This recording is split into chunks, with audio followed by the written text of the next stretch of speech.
Hello guys, మనం ఈజీగా tomato bath upma ఎలా చేసుకోవాలో చూద్దాం.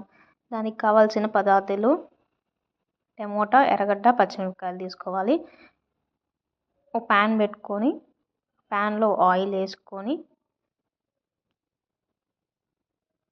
ఆయిల్ హీట్ అయ్యేంత వరకు ఉంచి దాంట్లో పోపు గింజలు వేసుకోవాలి. ఆవాలు, జీలకర్ర, మినపప్పు, శనగబాలు, ఎండుమిరపకాయ, కొంచెం కరివేపాకు వేసుకోవాలి. దాని తర్వాత అవి కొంచెం వేగాక మనం కట్ చేసుకున్న అల్లం ముక్కలు, పచ్చిమిరపకాయ,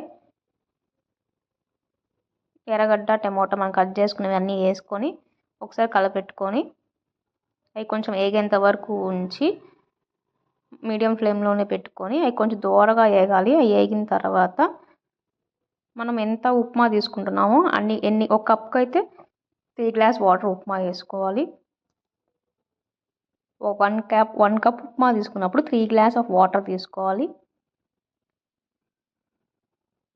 వాటర్ అనేది మీడియం ఫ్లేమ్లో పెట్టి ఆ వాటర్ అనేది బాయిల్ ఎంత వరకు ఉంచాలి. దాంట్లో తగినంత ఉప్పు వేసుకొని మనకి ఎంత సరిపోతుందో అంత ఉప్పు వేసుకొని దాంట్లో కొంచెం పసుపు వేసుకొని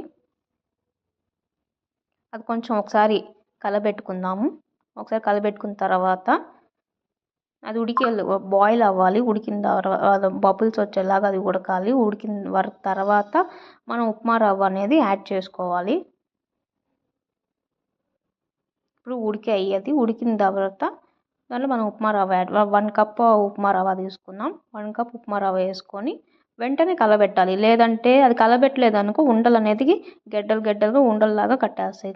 సో మనం స్పీడ్గా కలబెట్టుకోవాలి. అది వేసిన వెంటనే మనం ఒక 10 నిమిషాల వరకు అట్లా కలబెడతా ఉండాలి. కలిపిన తర్వాత కొంతసేపు దాన్ని వదిలేసి ఒక మూత పెట్టేసి అవి ఉడికింత వరకు ఉంచి ఒకసారి ఉడికిన తర్వాత మధ్యలో ఒకసారి చెక్ చేసుకోవాలి. అది ఉడికిందా లేదా అని ఒకసారి చెక్ చేసుకున్న తర్వాత ఒక 5 మినిట్స్ మళ్ళీ కొంతసేపు అట్టే పెట్టి లాస్ట్లో మనం నిమ్మకాయ అనేది పిండుకొని లాస్ట్లో నిమ్మకాయ పిండుకున్న తర్వాత ఆ టేస్ట్ అనేది ఇంకా చాలా బాగుంటుంది. లాస్ట్లో పిండుకున్నాక నిమ్మకాయ అనేది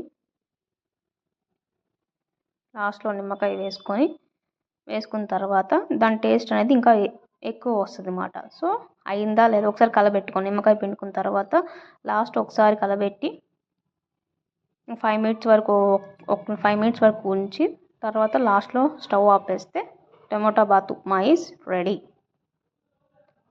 దాన్ని సర్వింగ్ బౌల్లో సర్వ్ చేసుకొని తింటే చాలా బాగుంటుంది. Thank you. Please subscribe our channel. ఇంకా మీకు కొత్త ఏమైనా కావాలంటే కొత్త వీడియోస్ వస్తాయి, సబ్స్క్రైబ్ చేసుకోండి.